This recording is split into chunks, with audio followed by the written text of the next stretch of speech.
Hi everyone! Have you ever wondered what would happen if an entire zoo was built around the color pink?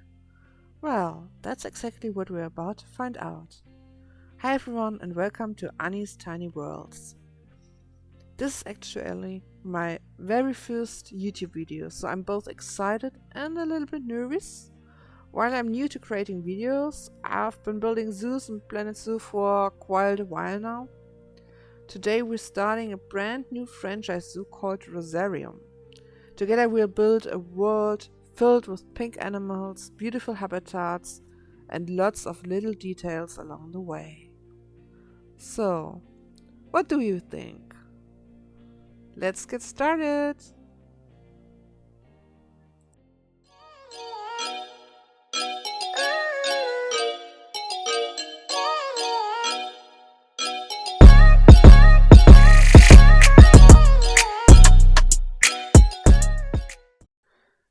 And here we are. The first thing you have to start with when you're building a zoo is always making money.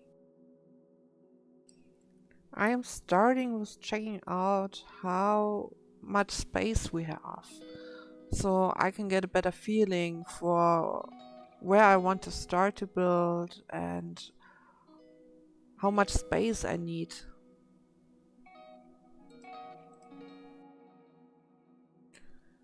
At this time, at this late time, or if you want so early time until Planet Zoo 2, I guess that no newcomer to Planet Zoo is watching my videos, but if I am wrong and you are new to Planet Zoo, here's one tip I can give to you if you want to start a zoo. Start with exhibits. It's pretty much the classical way to earn the most of the money you can for the first time. So in the following you are going to see that I built a lot of exhibits and placed along a lot of donation boxes around them, and placed also some staff buildings so that we can earn a lot of money, so by fortune we can build a huge and beautiful zoo. I give you a short time lapse to that. As you can guess, this video is made with a voiceover, and I really have to tell, I have a pretty hard time finding the right words. I really have to practice my English more often, but I guess I have the best chance now. Don't you think so? If you couldn't already hear it because of the hard pronunciation, I am German. My native language is German. But I'm trying my best. I guess everyone who plays Planet Zoo has their own reasons for loving the game. For me, it's all about creativity. I love building little worlds, coming up with my own ideas and themes, and having this huge creative toolbox where you can make almost anything you can imagine. I've always enjoyed watching other creators for inspiration. Some of my favorite creators are the Lady Zaina and Rudi Renkamil, but I regularly watch lots of different Planet Zoo creators also. I especially love zoo tours and showcase videos because it's always inspiring to see what other people came up with. That's actually one of the reasons why I wanted to start this channel and take you along on the journey of building Rosarium. Planet Zoo has become a bit of a comfort zone for me. It's my little escape from everyday life, a place where I can relax, be creative, and simply enjoy building. And honestly, my biggest hope is that maybe someone watching will find inspiration here too. Maybe you'll see an idea and think, hey, that's actually pretty cool. I might try something like that in my own zoo. I'm definitely not one of those hardcore builders who spend hours perfecting every tiny detail Of course, I try to make everything look good overall, but for me it's less about absolute perfection and more about the bigger vision behind the project. What I enjoy most is creating unique worlds, sharing ideas, finding inspiration, and hopefully inspiring other people in return. So, when I start to zoom, the next chapter for me is creating a central masterpiece. Well, if it's really a masterpiece, I think we can discuss later. But I just think creating a central piece for your zoo can really help you, giving you a feeling for the palette and what the overall look is like you want to achieve.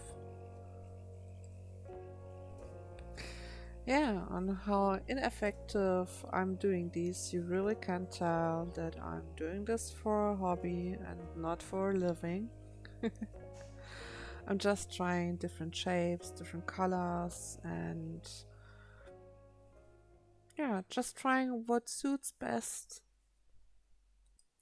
At this point, I have to say, before I opened this zoo, I already made a little sketch on what I'm plan, what I intend to do in this zoo, and my overall idea is to build the zoo in circles, to use water, a lot of water. I really love water. And also celebrating that Planet Zoo 2 will come in October, and therefore creating an aviary for the pink kakadu. I hope they are pronounced like this. And also building a hotel and some further small ideas which I'm not going to tell you now at this moment, but you will see in the next episodes. But I can already tell you that you will see something new in the series. You will see something which I can only tell for me. I've seen about, I don't know, I guess over 200 zoo tours for Planet Zoo, and I've never seen such ideas. Um, I had, which came really spontaneously, so they were not planned. But yeah, I think the ideas was really fresh and um, yeah. How can I say this? It's a new thought. If it's a good thought or a bad thought, I will leave this up to you. But maybe you get some inspiration out of it, or you make something out of it, which you think is pretty cool in another way, and we will see. And if you also watch the countdown for the Planet Zoo 2 trailer release, I would be really interested. What did you feel about it? What did you felt in this moment? Because I was really like, oh my gosh, this is happening. And I was like, oh my god, was this a dolphin? Or was it a whale sound? It was really, really hard from Frontier when they gave us this animal sounds and posted that on. I've read it on Facebook. Yeah, I know, kind of old-fashioned, but yeah, I really was happy like a child, and I don't know. I think that was a really, really good release. I think we all was very happy when we saw the trailer and we saw, okay, we get aviaries. And for myself, I'm really, really looking forward to the aquariums. So this was a really, really happy moment to see we got both. Not just once, both. But I guess it really was time for Frontier to drop that for us. And they couldn't get one and said like, okay, you get aviaries and the aquariums, you must buy the DLC. I think that would be a pretty bad idea for them, and so I really hope we can achieve getting underwater tunnels with Planet Zoo 2. And I mean on the easy way. Not the pretty hard way you have in Planet Zoo 1. By the way, this was the moment when I acknowledged that the plaza I've built so far was way too big.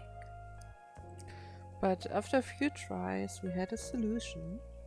By the way, the hole in the middle of the plaza will be for the flamingos. So it is planned that in the middle of the plaza we put the flamingos, we put a pretty cool flamingo habitat, and around the plaza there will be a hippo habitat. And because of this is a pink zoo, the hippos will be albinos, because the albino hippos have a pretty, no, slightly pink color. Pinkish color. We can discuss about that. Further, the zoo is planned as a tiny zoo or a mini zoo, because it is planned actually with only 5 animals, and yeah, 5 living animals and 1 improvised animal, I would say. And for the rest, we will see if the zoo expands more than expected, or if it stays for the 5 animals which are planned. I can tell you now that I make the voiceover. I recorded the play time in the past. Only for the zoo entry. There's going to be so much work. You will see a lot of episodes which are first only for the zoo entry. But yeah, I guess that's a little bit like how creativity works. Creativity works when you give creativity a lot of freedom.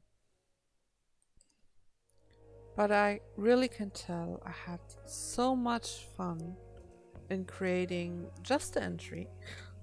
And the entry isn't even finished yet.